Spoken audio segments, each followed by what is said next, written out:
Hello everyone and welcome to my channel. This is the 16th part of What If Deku Was Sanji's Reincarnation, My Heroes Reborn. The author of this great fanfic is Emma. I believe links to them and original story in the description.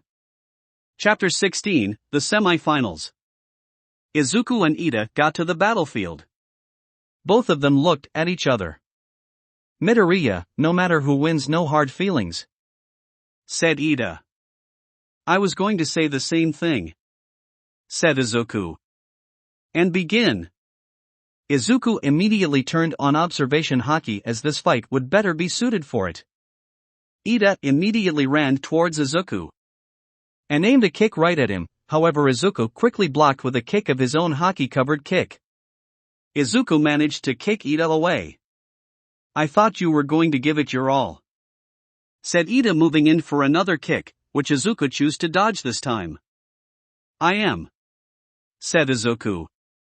It doesn't seem like it, said Ida as he once again tried again.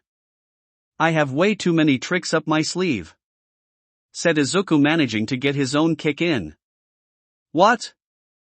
Asked Ida. You had to on the seas I sailed, said Izuku. Why do you always refer to your past life like you're the one who lived it? Asked Ida as he readied another attack. It's one of the rules of the therapy group, said Izuku, who didn't want to mention that apparently disassociating the past life makes them go insane. Partially because he didn't know all the details and it was more implied than anything. I see, said Ida. The two continued to exchange blows, with Ida's high-powered kicks and Izuku's haki-powered kicks. However, it was clear that Ida was having a hard time with Izuku clearly predicting his moves. Just how skilled was he in his past life? Thought Ida.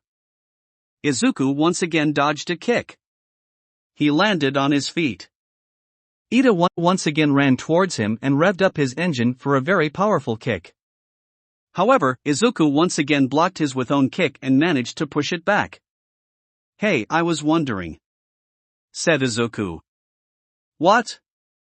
Asked Ida. Is your brother watching? Asked Izuku. Ida knew that this was more out curiosity and a conversation out of friendliness than anything, as he knew even with his other pirate personality Izuku wouldn't use dirty trick like that. Unfortunately, no, said Ida, he's busy fighting a villain. That's understandable, said Izuku. Yes, it is, said Ida, he is a pro after all. Izuku nodded as he gave a rather forceful kick, which Ida ran away from. In the teacher's box, those watching a fight. Is it just me or is there an air friendliness to it? Asked Snipe. Nope. They're good friends, so it makes sense it would give it off, said Hibiki with a shrug. It would make sense that it would be a friendly match, said 13. Is that a wise thing to do? Asked Snipe. Izuku's a victim of pre-stress, having matches like this are good for him, showing him that he can still connect with people who haven't gone through the same things he has, said Hibiki. To find someone to be close after all that happened is rare and a very good thing. All Might nodded at Hibiki. Back on the battlefield, both of them knew it was time to end the fight. Were you able to watch my earlier match with Shiozaki? Asked Ida. Izuku nodded. This is about that very powerful speed boost, isn't it? Asked Izuku. Ida didn't say anything. They both looked at each other, both of them ready for the attack. That was when Ida's engines flared. He had gotten an enormous boost in speed. Ida was ready to grab Izuku, thinking he wasn't fast enough to deal with the speed. Ida was wrong. Izuku managed to jump out of the way at the right moment. What? Said Ida. Ida managed to stop himself before the boundary, but it was clear that his engines were overheating. An all or nothing move, said Izuku, landing behind him. Ida said nothing. Time to end this, said Izuku. He gave an extremely powerful kick that knocked Ida out of bounds. Tenya Ida is out of bounds. Izuku Midoriya goes to the next round. Called out Midnight. Ida remained on the ground. Hey! Said Izuku approaching him, good match. He held out up his hand to help Ida up. Ida smiled and took it, and the crowd went wild due to the act of good sportsmanship. In the teacher's box, Aiko was cackling like mad. Yes. Yes. Prove to the world that you are a cinnamon roll. Yelled Aiko. Okay, this is getting weird. Said Hibiki. You never paid attention to my works. Said Aiko, so you know nothing. Hibiki just sighed at his AI assistant's antics. Does she get this way a lot? Asked All Might. Not really, only if she has something big in mind. Said Hibiki. Okay. That's enough of that. Said Aiko, suddenly taking on a more serious tone of voice. Is she okay? Asked All Might, concerned about the sudden mood swing. I am an AI able to process things much faster than a human can. Said Aiko, and that includes emotions. Unfortunately, the next match is a concerning one. Sighed Hibiki, which explains the mood swing. What do you mean? Asked All Might. Can't talk about it. Said Hibiki. The other teachers just sighed at this. In the Class 1A box, almost everyone seemed disappointed. He has many ways of fighting. Said Mashireo, looking at his classmates. I know, but... Said Kaminari. Come on, just because it wasn't as showy as his match with Todoroki doesn't mean he wasn't giving it his all. Said Toru. They're right. Said Todoroki. Most of the class was surprised at him saying that. If someone has different styles, then it's harder to predict. Said Mashireo. It was like the fight was more focused on evasion and predicting movements than brute force. Said Tsuyu. Wait, doesn't Yomomo have different fighting styles too now? Asked Kyoka. Yeah. She does. Said Mina. If she can defeat Bakugo, then that should be an interesting fight. Said Tokoyami. The other members were now hoping that she would beat Bakugo. I got a bad feeling about this fight. Said Toru. Yeah. Said Achiko. On the way to the waiting room, Izuku passed Momo. The two nodded to each other. Nothing really had to be said. And soon enough it was time for the fight. On the battlefield, the two opponents looked at each other. You've the one training with Deku, weren't you?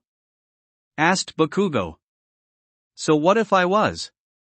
Muttered Momo, glaring at him. You think that a bunch of stupid pirate tricks will make him stronger? Said Bakugo, he's weak without them. Momo glared at him even harsher. And begin. Momo immediately created a katana. Before any more could be done. Hold on. Called out Cementos. Oh right. Said Momo, should have realized it. What? Asked Bakugo with a sweat drop. He approached her so she wouldn't be out of bounds and inspected the weapon. It's blunt and merely looks sharp, it is not against the rules. Said Cementos. After that little thing that happened. What the hell was that about? Yelled Bakugo once Cementos had taken his seat. Remember, killing is against the rules. Said Momo, and they wanted to make sure that what I created wouldn't do that. Bakugo just gritted his teeth and glared at her, before launching his attack. However, due to the fact that he started with his infamous right hook, Momo dodged it and managed to land a blow on him. You're an idiot. She growled out. What? Yelled Bakugo. I shouldn't have to explain it to you. Said Momo, glaring harshly at him, you had something wonderful, but you destroyed it. This about Deku? Of course it is. Muttered Bakugo. Momo shook as she pointed the sword at him. I really shouldn't say anything. Muttered Momo. What's that supposed to mean? Said Bakugo. Momo just started to attack him. Something that neither Izuku or Momo had told anyone yet was a couple times after training, Izuku invited Momo over for dinner. She had met Inko, and of course Inko was overjoyed that he had brought a friend for dinner, even if they were declared rivals for the sports festival. She even cried a few times. And during those times she cried, she knew the reason why. The fact that Izuku hadn't any real friends for years. Honestly, you're despicable. Growled out Momo, glaring at him. What, did you go to his house and met Auntie Inko? Asked Bakugo sarcastically. Did you just call her? Asked Momo. Bakugo glared at her. You call her auntie after everything you've done? Asked Momo, glaring at him extremely harshly. She ran towards him and began to do sword strikes. Bakugo gritted his teeth as he dodged the attacks. He couldn't believe that 2 fights in a row he had to go on the defensive.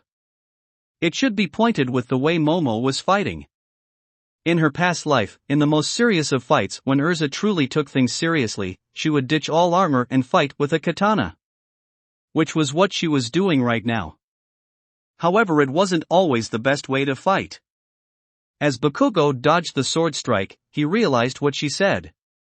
What do you mean everything that I've done? Demanded Bakugo. Momo just glared at him in response. Bakugo realized something with the glare. All of the glares he had been getting. Deku. He growled out. In the Class 1A box, Toru suddenly pouted. Seriously? That's not helping. Yelled Toru, if you get upset by that, seriously you're only making things worse. What is she talking about? Asked Mina with a sweat drop. I don't know. Said Achiko.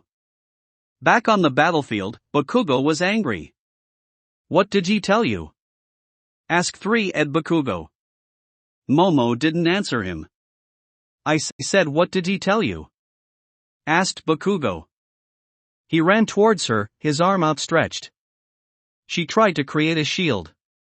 But it was too late, Shion was sent reeling from the explosion. She did recover and just glared at him.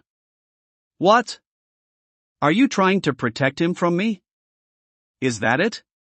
He demanded. He's my friend, which is clearly something you don't understand anything about. Said Momo, you have no idea what's it like to have real friends that you want to fight for. Is this about some touchy-feely crap you're dealing with from your past lives? Yelled Bakugo, I get enough of that from that invisible one. She has been trying to give you advice, hasn't she? Asked Momo.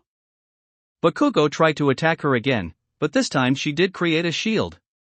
Bakugo glared at her. And she glared back, but at the same time she realized something. She wanted to beat him, to make him hurt. She wanted to do it so much. She wanted to make him pay for what he did to Izuku. But at the same time, she lifted her arm. I give up. She said. Just about everyone was confused by this turn of events. Even Bakugo. Momo Yaoyorozu has forfeited the match. Katsuki Bakugo goes on the finals. Called out Midnight. I wanted to beat you. Said Momo, glaring at Bakugo, but Izuku. Izuku is the one who should beat you. He needs to beat you. She began to walk away. He was right, this wasn't my fight, it's his. Said Momo. Bakugo just glared as she walked away. In the Class 1A box, they talked about the turn of events. Oh, come on. Why did she just give up? Said Kaminari. But she have been hurt or tired in some way. Said Shoji. However, Todoroki just looked at the other members of the therapy group were quiet. They all knew why she had decided to give up. She realized that Izuku had to be the one to beat him. In the teacher's box, Hibiki was sighing. You know why she gave up, don't you? Asked All Might. Yeah. Said Hibiki, like I said, can't talk about it. He then got a text. It was from Aiko. The finals are going to be a bloodbath. Was what is said. Yeah. Sighed Hibiki. And with that the semifinals had ended, and with Momo realizing that Izuku should be the one to fight Bakugo, things were going to get heated for sure. And hopefully the fight wouldn't turn out that badly. That will be it for this part. I hope everyone enjoyed. If you did, please leave a like and comment if you want part 17. If you want to hear more from me, subscribe. I hope to see you all in the next one.